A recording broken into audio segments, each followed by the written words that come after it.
President of the United States.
Members of Congress, I have the high privilege and the distinct honor of presenting to you the President of the United States.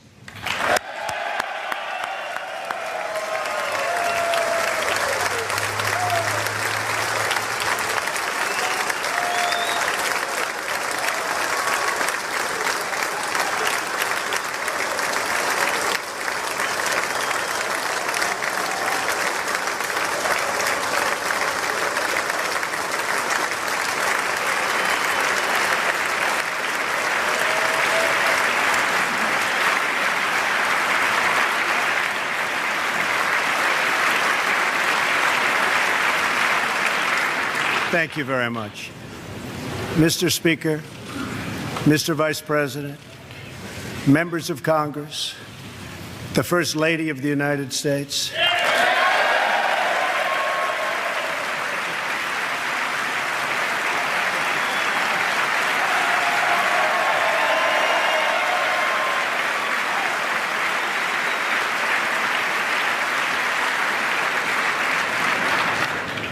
and citizens of America, tonight, as we mark the conclusion of our celebration of Black History Month, we are reminded of our nation's path toward civil rights and the work that still remains to be done. Recent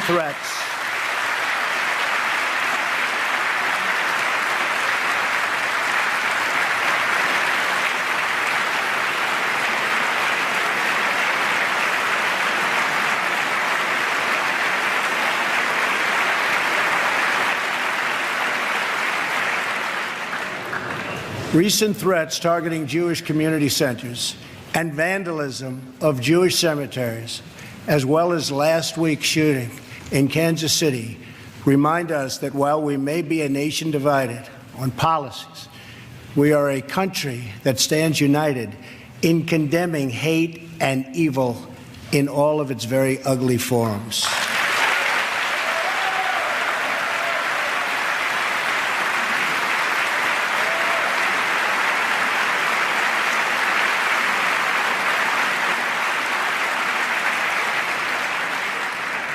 Each American generation passes the torch of truth, liberty, and justice in an unbroken chain all the way down to the present.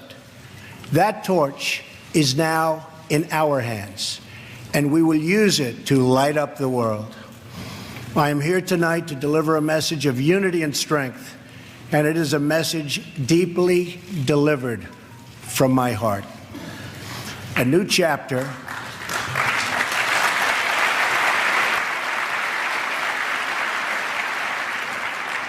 of American greatness is now beginning. A new national pride is sweeping across our nation, and a new surge of optimism is placing impossible dreams firmly within our grasp. What we are witnessing today is the renewal of the American spirit. Our allies will find that America is once again ready to lead.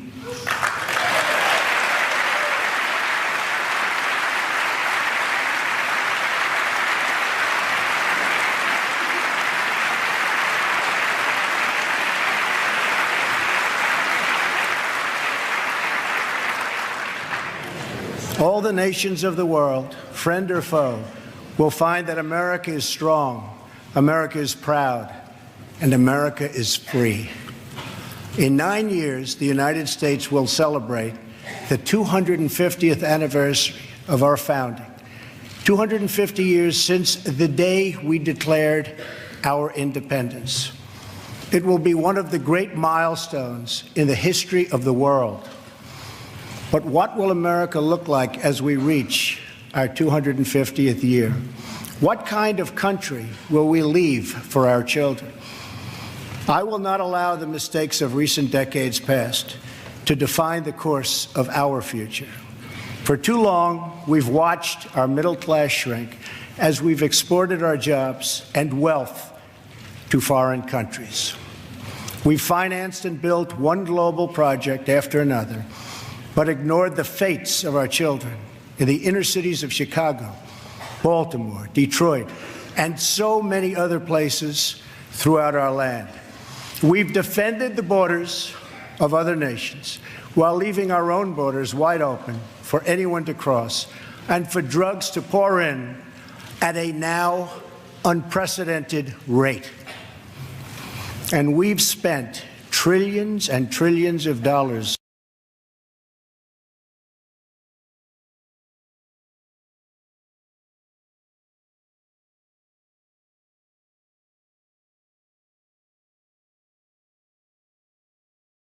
overseas, while our infrastructure at home has so badly crumbled. Then in 2016, the earth shifted, beneath our feet. The rebellion started as a quiet protest, spoken by families of all colors and creeds, families who just wanted a fair shot for their children and a fair hearing for their concerns. But then the quiet voices became a loud chorus as thousands of citizens now spoke out together from cities small and large all across our country. Finally, the chorus became an earthquake, and the people turned out by the tens of millions, and they were all united by one very simple but crucial demand: that America must put its own citizens first, because only then can we truly make America great again.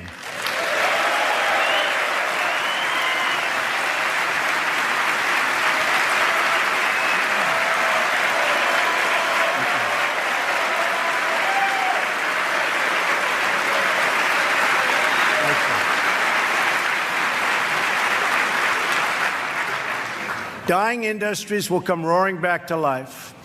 Heroic veterans will get the care they so desperately need. Our military will be given the resources its brave warriors so richly deserve. Crumbling infrastructure will be replaced with new roads, bridges, tunnels, airports, and railways gleaming across our very, very beautiful land. Our terrible drug epidemic will slow down and ultimately stop. And our neglected inner cities will see a rebirth of hope, safety, and opportunity. Above all else, we will keep our promises to the American people.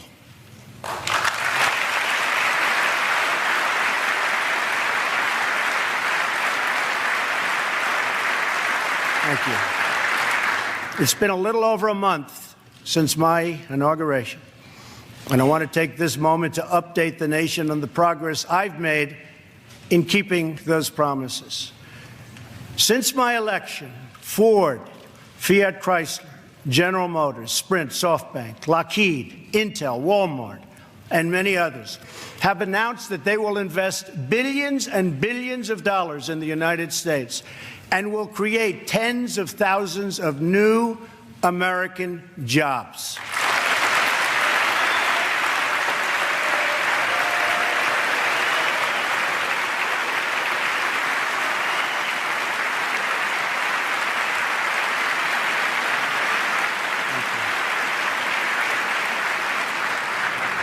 The stock market has gained almost $3 trillion in value since the election on November 8th, a record. We've saved taxpayers hundreds of millions of dollars by bringing down the price of fantastic, and it is a fantastic, new F-35 jet fighter, and we'll be saving billions more on contracts all across our government. We have placed a hiring freeze on non-military and non-essential federal workers. We have begun to drain the swamp of government corruption by imposing a 5-year ban on lobbying by executive branch officials and a lifetime ban. Thank you.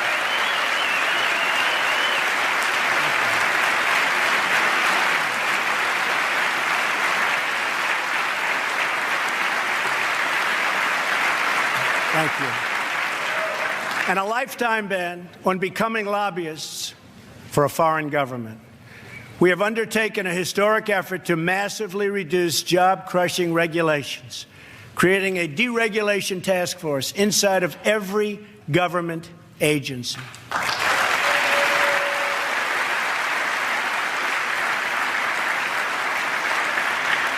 And we're imposing a new rule which mandates that for every one new regulation, 2 old regulations must be eliminated.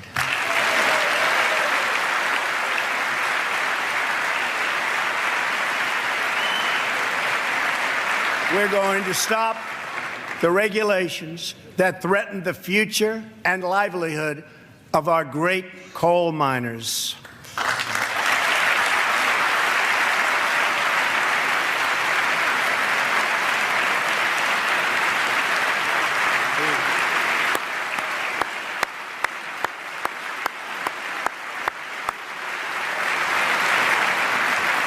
We have cleared the way for the construction of the Keystone and Dakota Access pipelines.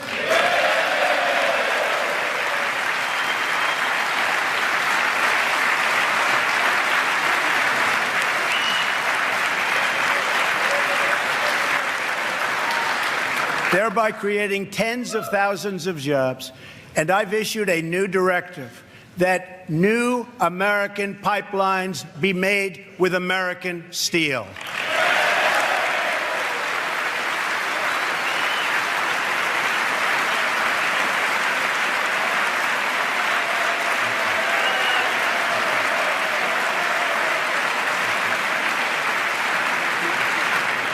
We have withdrawn the United States from the job-killing Trans-Pacific Partnership.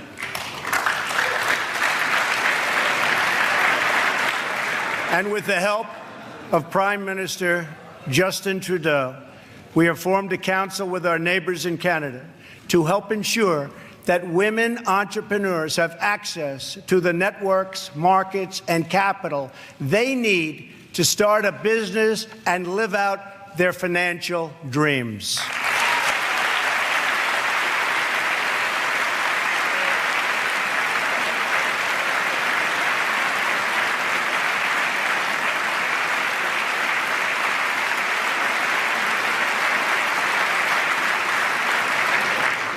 To protect our citizens, I have directed the Department of Justice to form a task force on reducing violent crime.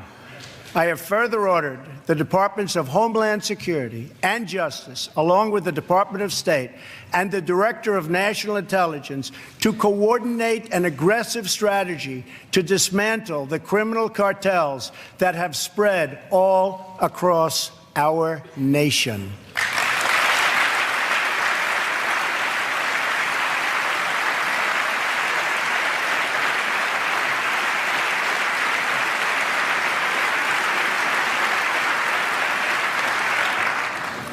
We will stop the drugs from pouring into our country and poisoning our youth, and we will expand treatment for those who have become so badly addicted.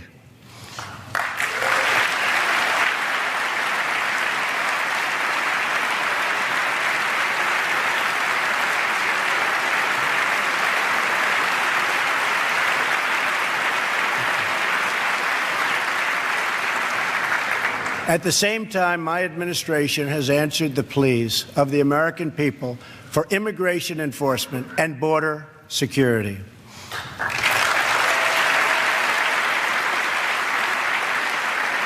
By finally enforcing our immigration laws, we will raise wages, help the unemployed, save billions and billions of dollars, and make our communities safer for everyone.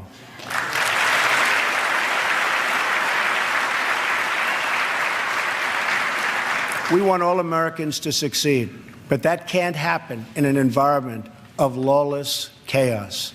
We must restore integrity and the rule of law at our borders.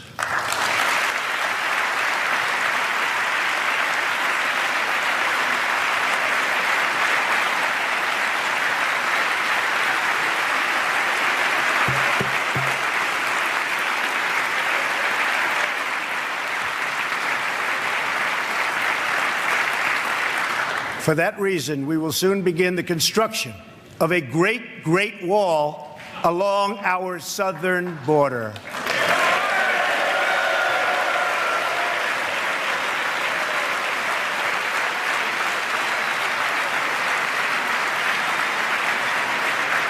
As we speak tonight, we are removing gang members, drug dealers, and criminals that threaten our communities and prey on our very innocent citizens.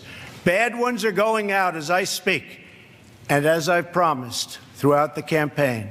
To any in Congress who do not believe we should enforce our laws, I would ask you this one question. What would you say to the American family that loses their jobs, their income, or their loved one because America refused to uphold its laws and defend its borders?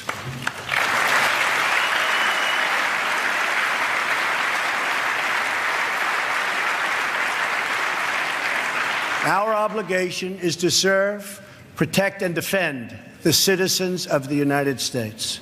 We are also taking strong measures to protect our nation from radical Islamic terrorism.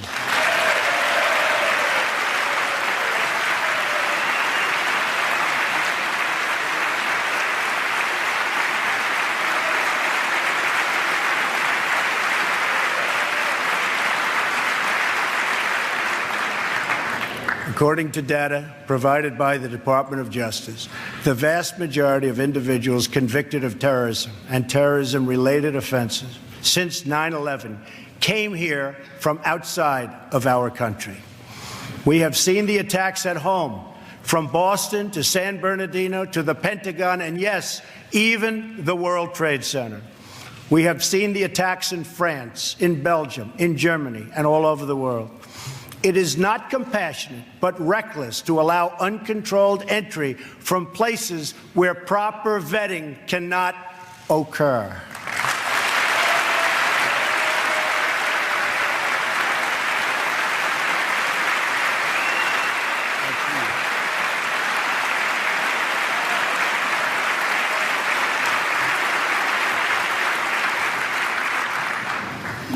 Those given the high honor of admission to the United States should support this country and love its people and its values. We cannot allow a beachhead of terrorism to form inside America. We cannot allow our nation to become a sanctuary for extremists.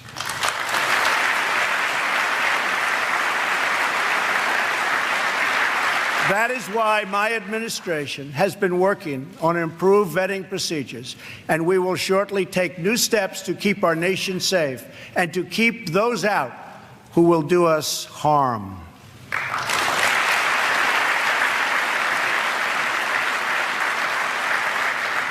As promised, I directed the Department of Defense to develop a plan to demolish and destroy ISIS, a network of lawless savages that have slaughtered Muslims and Christians and men and women and children of all faiths and all beliefs. We will work with our allies, including our friends and allies in the Muslim world, to extinguish this vile enemy from our planet.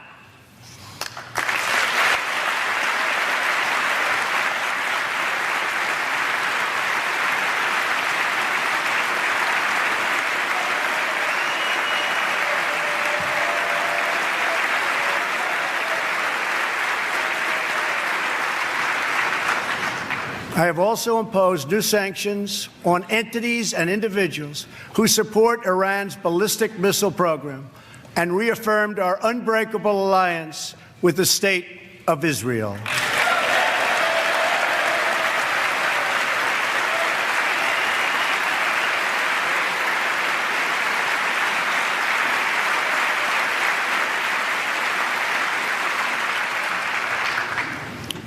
Finally, I have kept my promise to appoint a justice to the United States Supreme Court from my list of 20 judges who will defend our Constitution.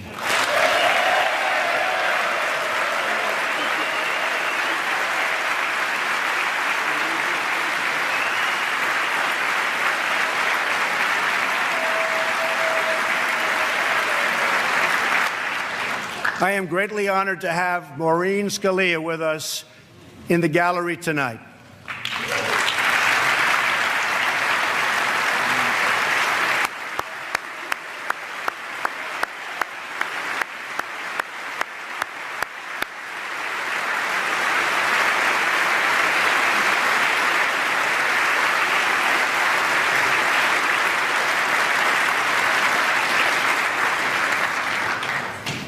Thank you, Maureen. Her late great husband, Antonin Scalia, will forever be a symbol of American justice. To fill his seat, we have chosen Judge Neil Gorsuch, a man of incredible skill and deep devotion to the law. He was confirmed unanimously by the Court of Appeals, and I am asking the Senate to swiftly approve his nomination.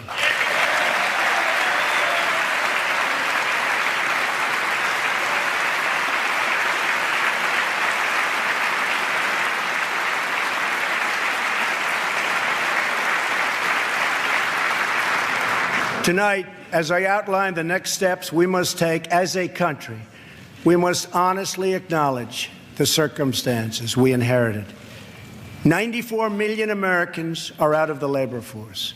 Over 43 million people are now living in poverty, and over 43 million Americans are on food stamps. More than 1 in 5 people in their prime working years are not working.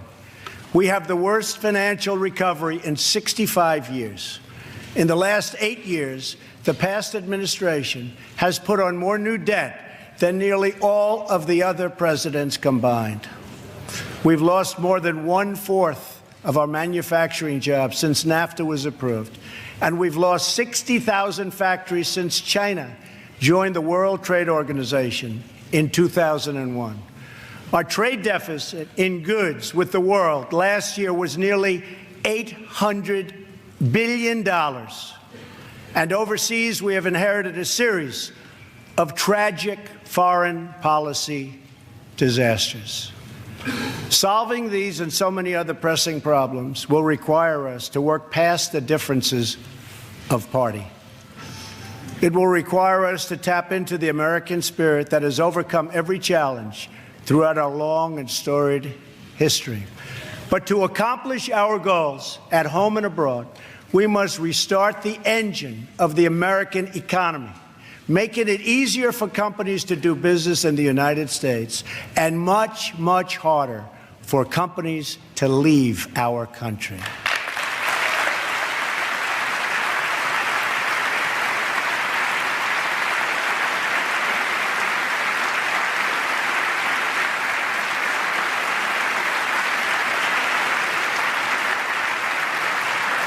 Right now, American companies are taxed at one of the highest rates anywhere in the world. My economic team is developing historic tax reform that will reduce the tax rate on our companies so they can compete and thrive anywhere and with anyone.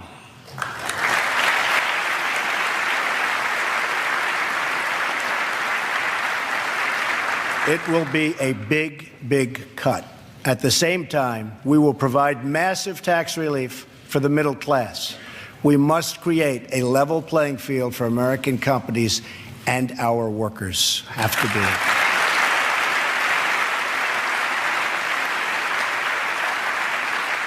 Currently, when we ship products out of America, many other countries make us pay very high tariffs and taxes. But when foreign companies ship their products into America, we charge them nothing or almost nothing. I just met with officials and workers from a great American company, Harley-Davidson. In fact, they proudly displayed 5 of their magnificent motorcycles made in the USA on the front lawn of the White House.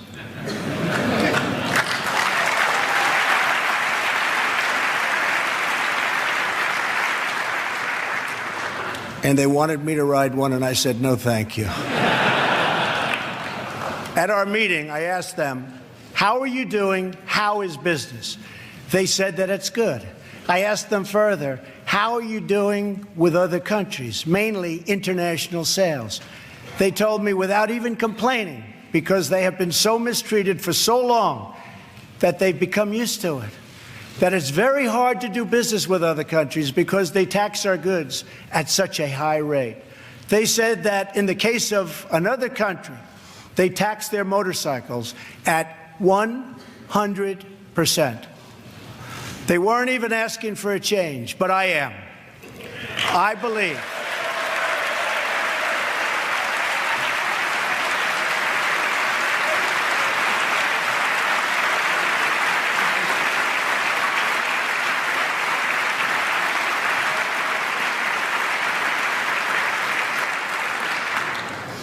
I believe strongly in free trade, but it also has to be fair trade. It's been a long time since we had fair trade. The first Republican president, Abraham Lincoln, warned that the abandonment of the protective policy by the American government will produce want and ruin among our people. Lincoln was right, and it's time we heeded his advice and his words.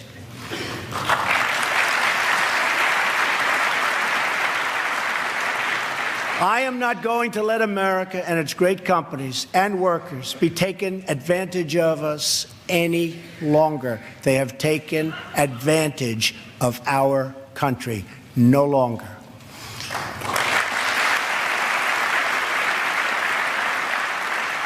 I'm going to bring back millions of jobs. Protecting our workers also means reforming our system of legal immigration.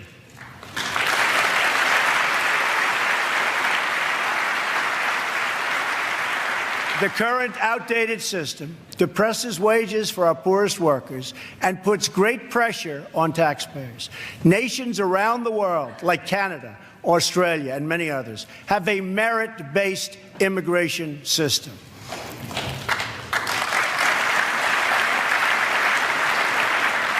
It's a basic principle that those seeking to enter a country ought to be able to support themselves financially. Yet in America, we do not enforce this rule, straining the very public resources that our poorest citizens rely upon. According to the National Academy of Sciences, our current immigration system costs American taxpayers many billions of dollars a year.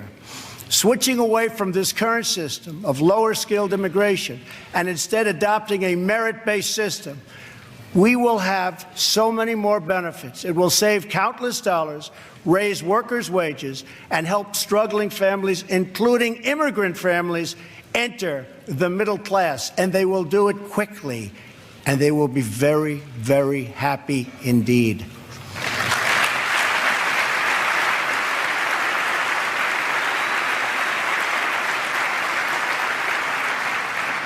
I believe that real and positive immigration reform is possible as long as we focus on the following goals: to improve jobs and wages for Americans, to strengthen our nation's security, and to restore respect for our laws. If we are guided by the well-being of American citizens, then I believe Republicans and Democrats can work together to achieve an outcome that has eluded our country for decades.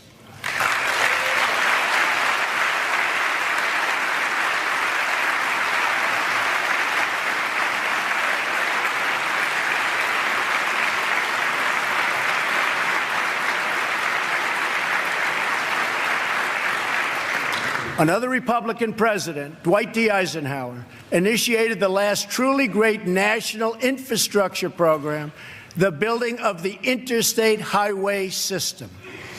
The time has come for a new program of national rebuilding.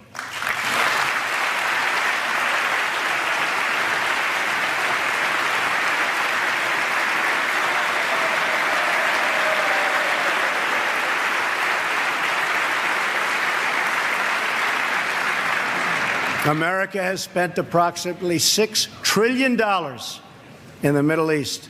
All the while, our infrastructure at home is crumbling. With the $6 trillion, we could have rebuilt our country twice, and maybe even 3 times if we had people who had the ability to negotiate.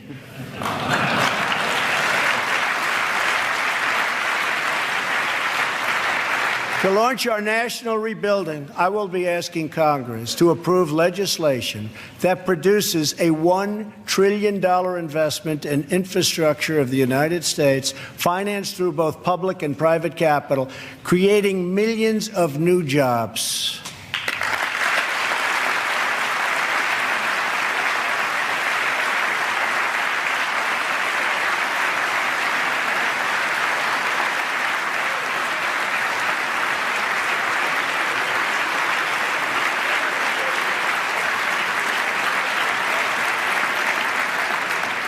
This effort will be guided by 2 core principles: Buy American and Hire American.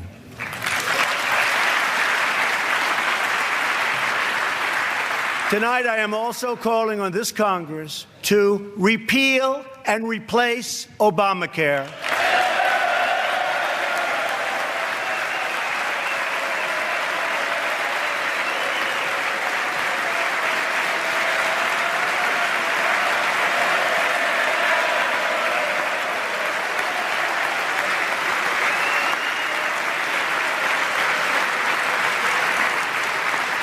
with reforms that expand choice, increase access, lower costs, and at the same time provide better health care.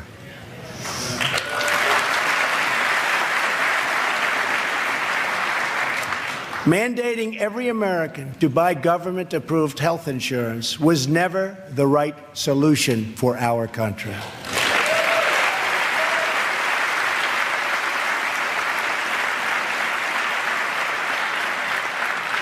The way to make health insurance available to everyone is to lower the cost of health insurance, and that is what we are going to do.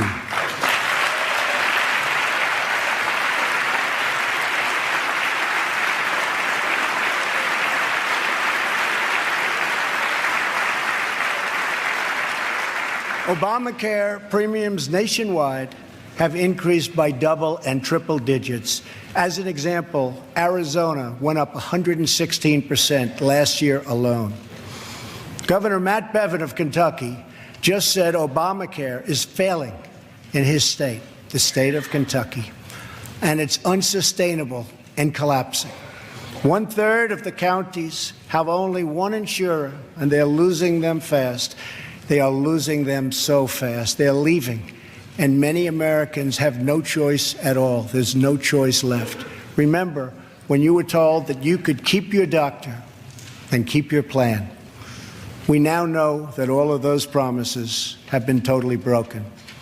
Obamacare is collapsing, and we must act decisively to protect all Americans.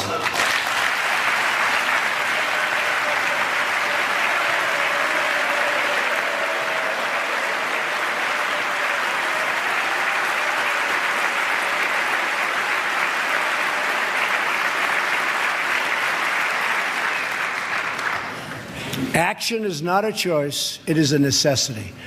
So I am calling on all Democrats and Republicans in Congress to work with us to save Americans from this imploding Obamacare disaster.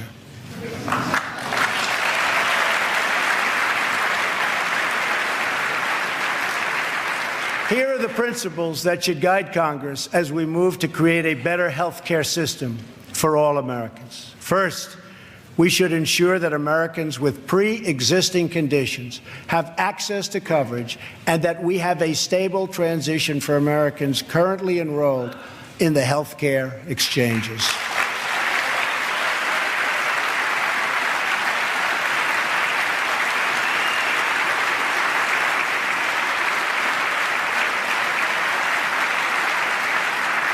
Secondly, we should help Americans purchase their own coverage through the use of tax credits and expanded health savings accounts.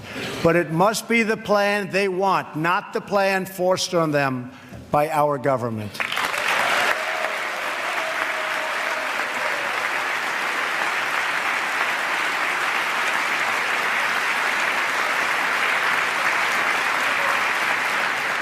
Thirdly, we should give our state governors the resources and flexibility they need with Medicaid to make sure no one is left out.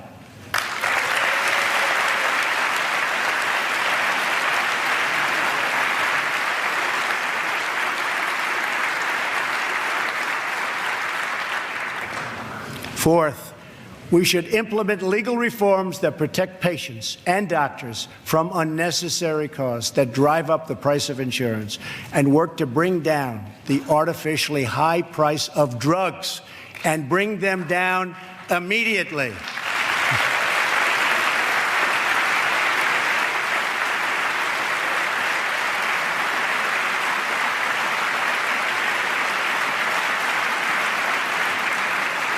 And finally, the time has come to give Americans the freedom to purchase health insurance across state lines.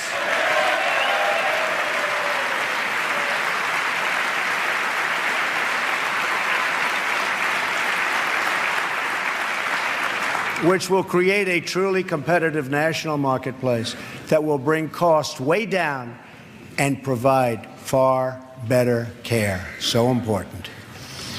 Everything that is broken in our country can be fixed. Every problem can be solved. And every hurting family can find healing and hope. Our citizens deserve this, and so much more.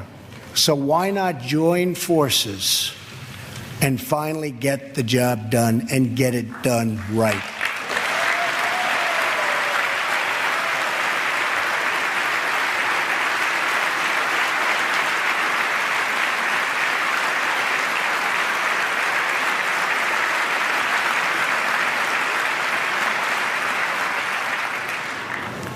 On this and so many other things, Democrats and Republicans should get together and unite for the good of our country and for the good of the American people.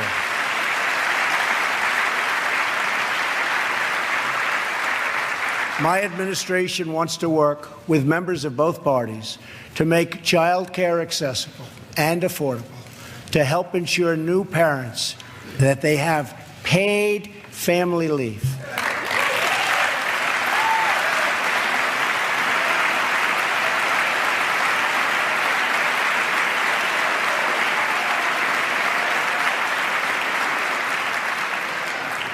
To invest in women's health and to promote clean air and clean water and to rebuild our military and our infrastructure.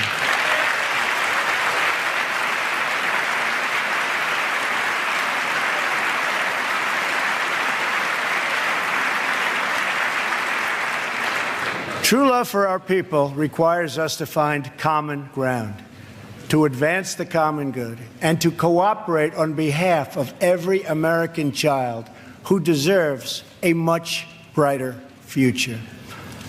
An incredible young woman is with us this evening who should serve as an inspiration to us all. Today is Rare Disease Day, and joining us in the gallery is a rare disease survivor, Megan Crowley. Megan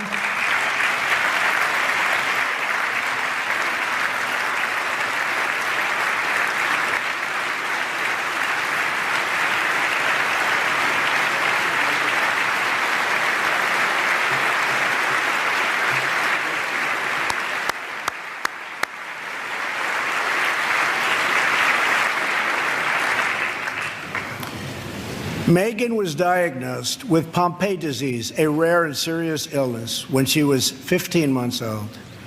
She was not expected to live past 5. On receiving this news, Megan's dad, John, fought with everything he had to save the life of his precious child.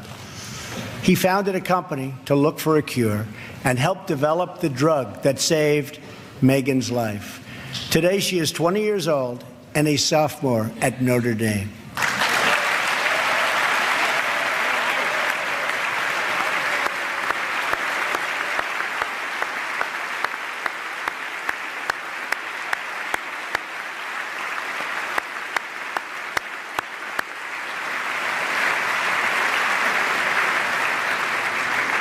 Megan's story is about the unbounded power of a father's love for a daughter. But our slow and burdensome approval process at the Food and Drug Administration keeps too many advances, like the one that saved Megan's life, from reaching those in need.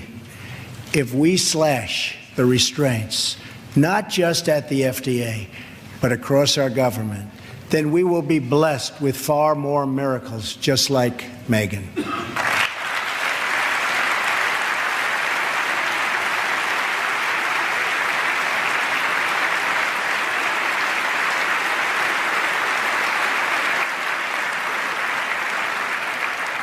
In fact, our children will grow up in a nation of miracles. But to achieve this future, we must enrich the mind and the souls of every American child. Education is the civil rights issue of our time.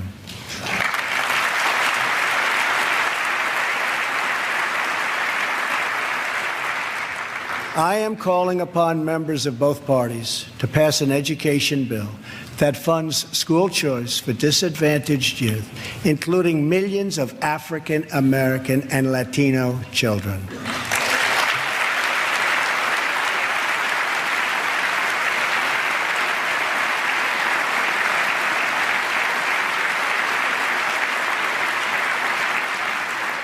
These families should be free to choose the public, private, charter, magnet, religious, or home school that is right for them.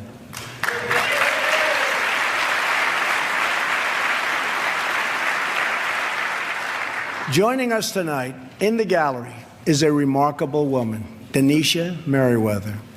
As a young girl, Denisha struggled in school and failed third grade twice.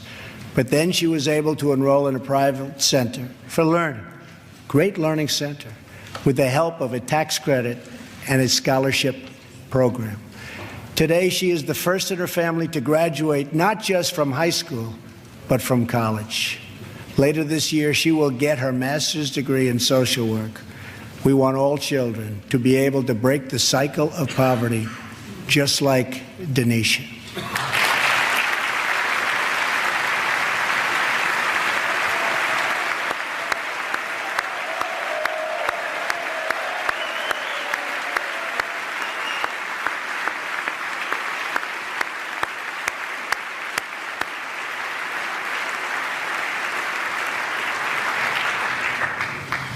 But to break the cycle of poverty, we must also break the cycle of violence.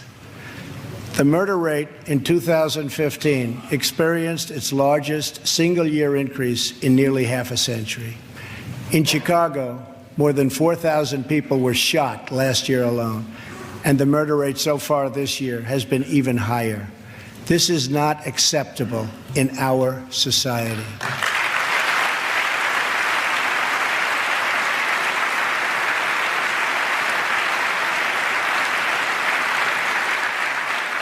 Every American child should be able to grow up in a safe community, to attend a great school, and to have access to a high-paying job.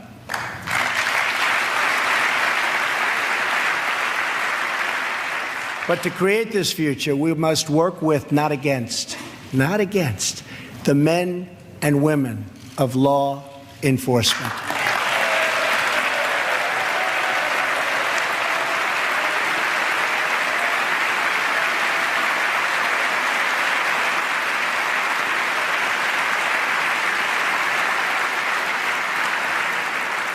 We must build bridges of cooperation and trust, not drive the wedge of disunity and really it's what it is, division.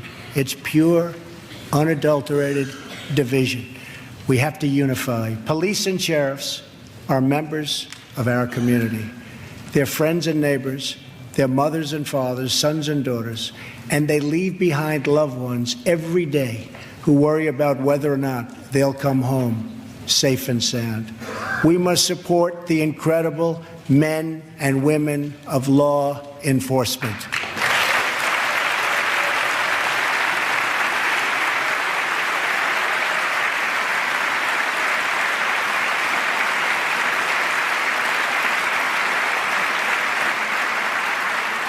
And we must support the victims of crime. I have ordered the Department of Homeland Security to create an office to serve American victims. The office is called VOICE, Victims of Immigration Crime Engagement. We are providing a voice to those who have been ignored by our media and silenced by special interests. Joining us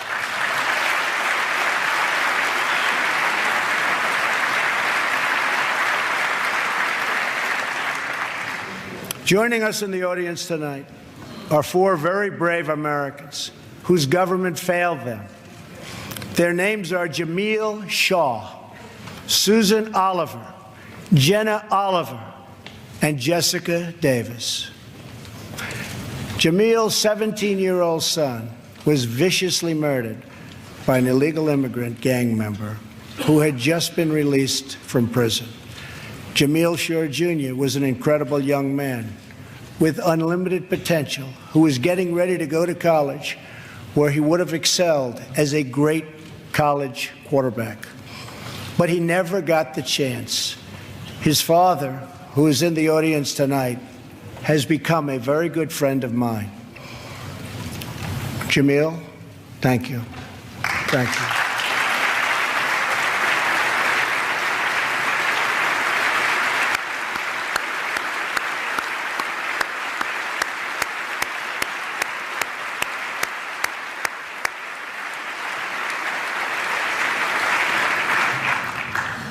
Also with us are Susan Oliver and Jessica Davis. Their husbands, Deputy Sheriff Danny Oliver and Detective Michael Davis, were slain in the line of duty in California.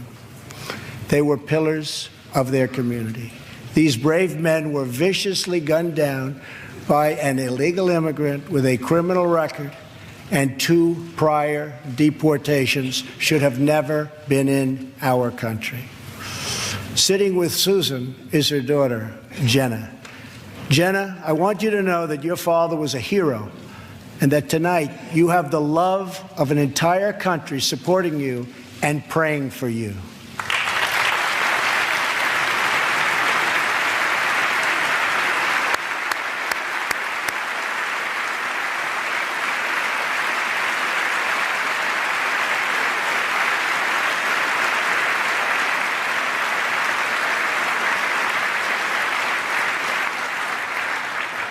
To Jamil, Jenna, Susan, and Jessica, I want you to know that we will never stop fighting for justice. Your loved ones will never, ever be forgotten. We will always honor their memory.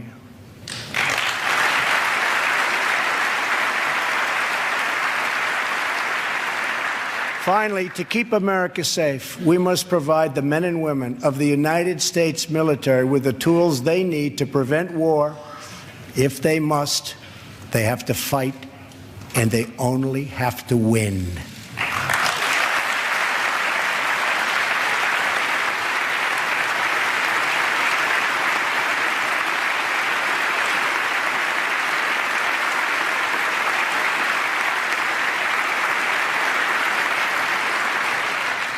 I am sending Congress a budget that rebuilds the military, eliminates the defense sequester,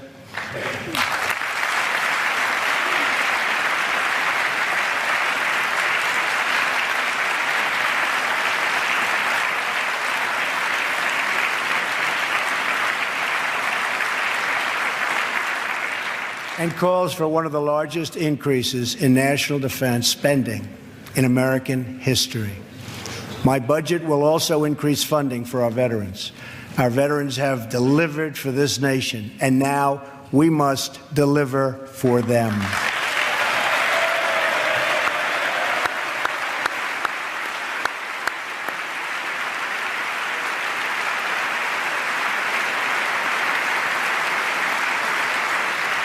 The challenges we face as a nation are great, but our people are even greater, and none are greater or braver than those who fight for America in uniform.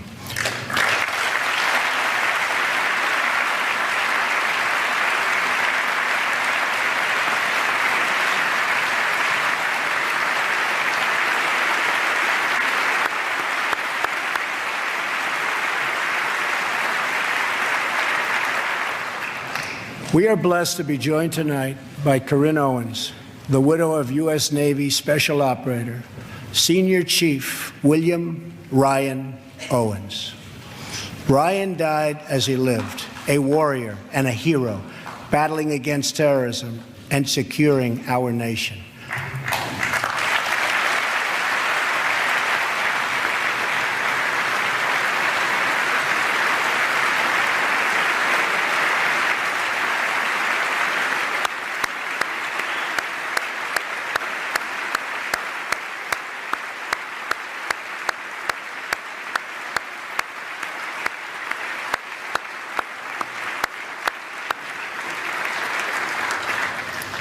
I just spoke to our great General Mattis, just now, who reconfirmed that, and I quote, Ryan was a part of a highly successful raid that generated large amounts of vital intelligence that will lead to many more victories in the future against our enemy. Ryan's legacy is etched into eternity. Thank you. Thank you.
And Ryan is looking down right now.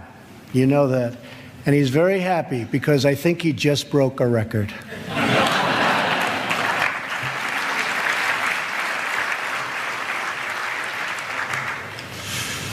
For as the Bible teaches us, there is no greater act of love than to lay down one's life for one's friends. Ryan laid down his life for his friends, for his country, and for our freedom. And we will never forget Ryan.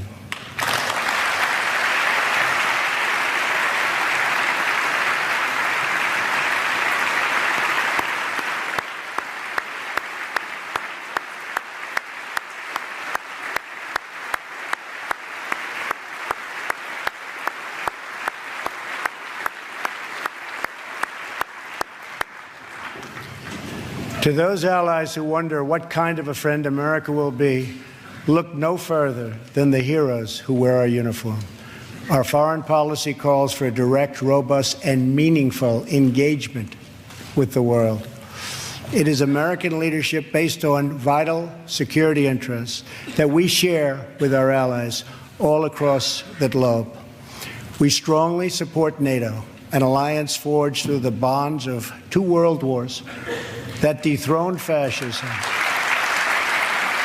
and the Cold War and defeated communism.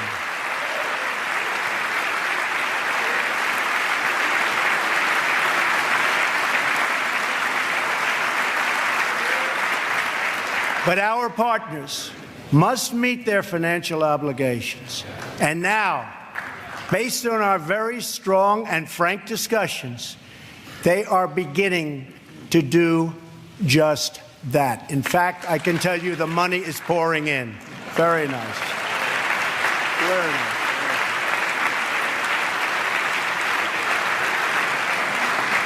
We expect our partners, whether in NATO, the Middle East, or in the Pacific, to take a direct and meaningful role in both strategic and military operations and pay their fair share of the cost, have to do that.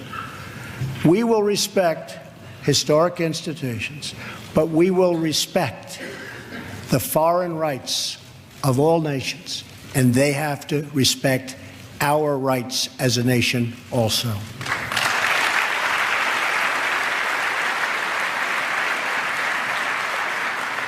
Free nations are the best vehicle for expressing the will of the people, and America respects the right of all nations to chart their own path. My job is not to represent the world. My job is to represent the United States of America.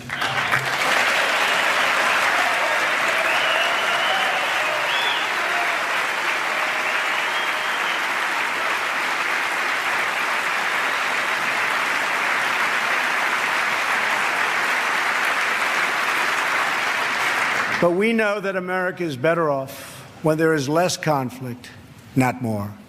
We must learn from the mistakes of the past. We have seen the war and the destruction that have ravaged and raged throughout the world, all across the world. The only long-term solution for these humanitarian disasters, in many cases, is to create the conditions where displaced persons can safely return home and begin the long, long process of rebuilding.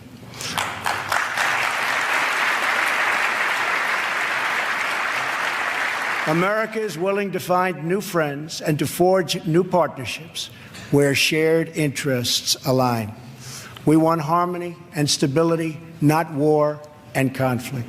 We want peace wherever peace can be found.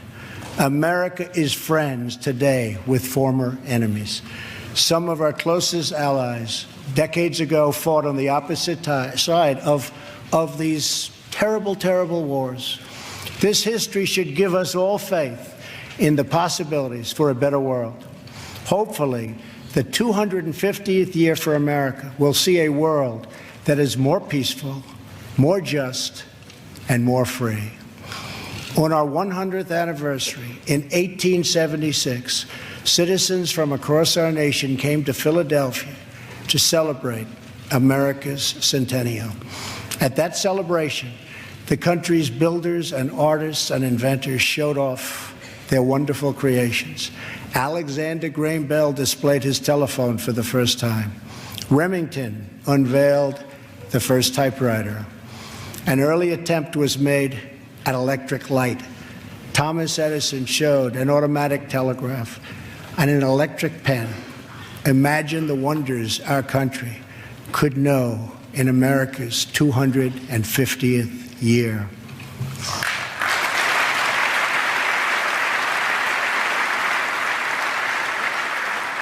Think of the marvels we can achieve if we simply set free the dreams of our people. Cures to the illnesses that have always plagued us are not too much to hope. American footprints on distant worlds are not too big a dream.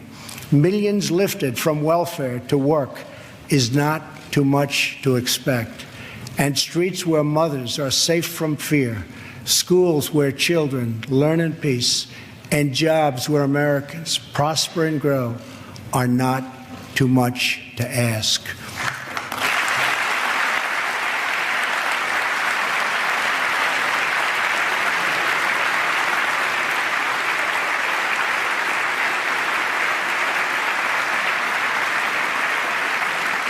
When we have all of this, we will have made America greater than ever before.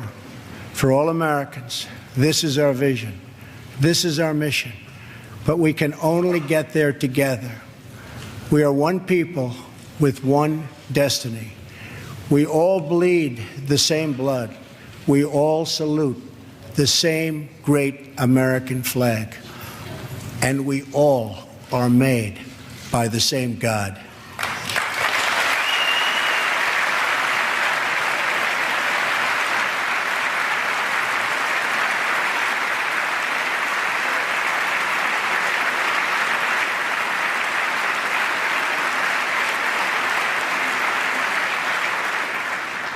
When we fulfill this vision, when we celebrate our 250 years of glorious freedom, we will look back on tonight as when this new chapter of American greatness began.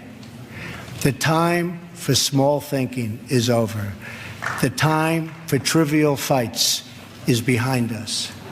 We just need the courage to share the dreams that fill our hearts, the bravery to express the hopes that stir our souls, and the confidence to turn those hopes and those dreams into action.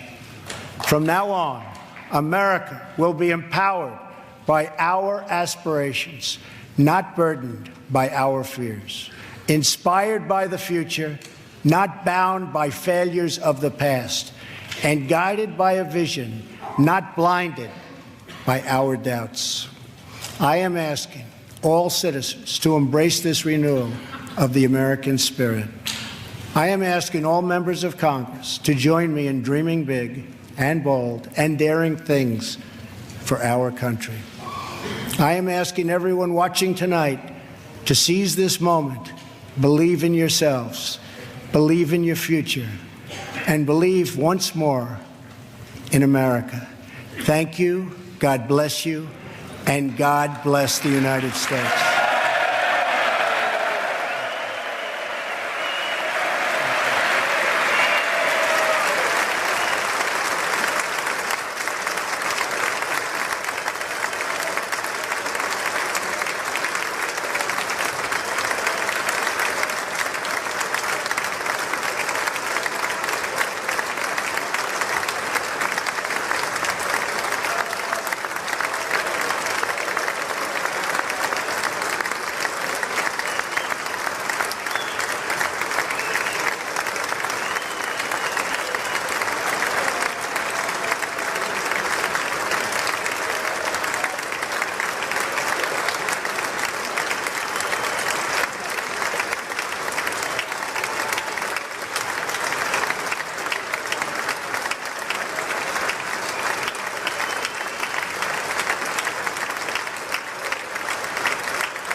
United States.